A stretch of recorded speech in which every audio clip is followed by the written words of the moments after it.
О пречудный Отче Серафиме, великий Саровский чудотворче, всем прибегающим к Тебе, скоропослушный помощниче, во дни земного жития Твоего никто же от Тебе тощ и не утешен отыде, но всем сладость быть, ведение лика Твоего и благоуветливый глаз словес Твоих. Тем же и мы вопием Ти, о притихий и кроткий угодниче Божий, вознеси о нас благомощную Твою молитву ко Господу сил, да укрепит Отечество наше, да дарует нам вся благопотребная к жизни сей и вся к душевному спасению полезная.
Исполнение пророчества преподобного Серафима о перенесении его святых мощей в Серафимо-Диверьевскую обитель. Он почти наш современник, ибо недалеко то время, когда жил преподобный. Он приходит к нам не как подвижник первых веков христианства, но как родной наш подвижник земли русской. Дай Бог, чтобы это шествие несло бы освящение в души россиян, в души верующих нашей страны, дало бы нам новые духовные силы, возрастать о Господе, подражать преподобному, стяжании Духа Святаго, исполниться той радости, которую носил в своем сердце великий Саровский подвижник.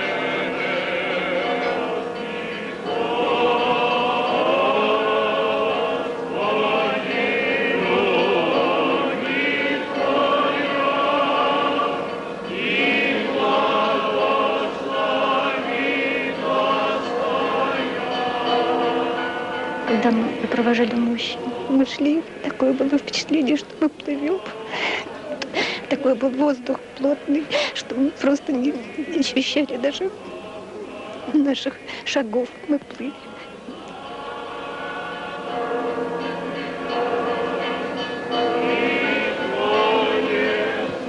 Впереди несли мощи, и вот этот аромат мощей, вот какой-то такой неземной, мы его вот чувствовали все. И вот это необыкновенное единение. И такое чудо, что мы все там увидели друг друга, мы все встретились, соединились в одну такую вот плотную такую массу, как будто нас уже было невозможно разорвать.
показано, что честные мощи преподобного Серафима Саровского обретены именно сейчас, в наше трудное, неспокойное, исполненное противоречий время.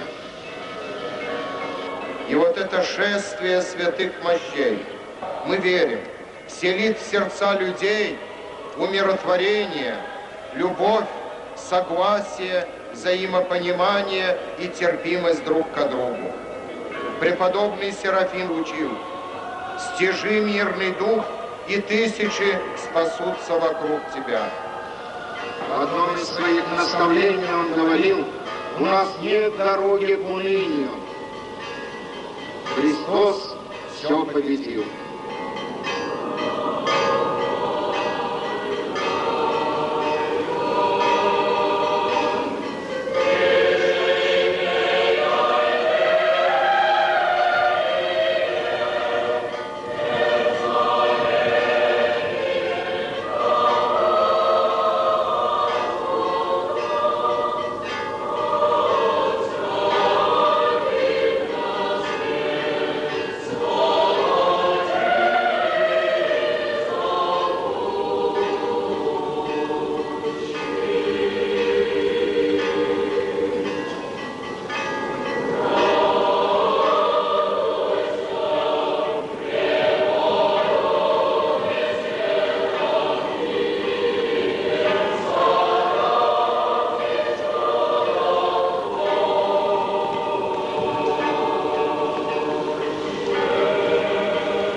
Я считаю, что вот сейчас обретение мощей преподобного Серафима, оно таит в себе, конечно, возрождение каждой души человека. Если только он соприкоснется с этим, задумается об этом, то соприкосновение с преподобным Серафимом не может пройти бесследно, потому что это святой связывает наше прошлое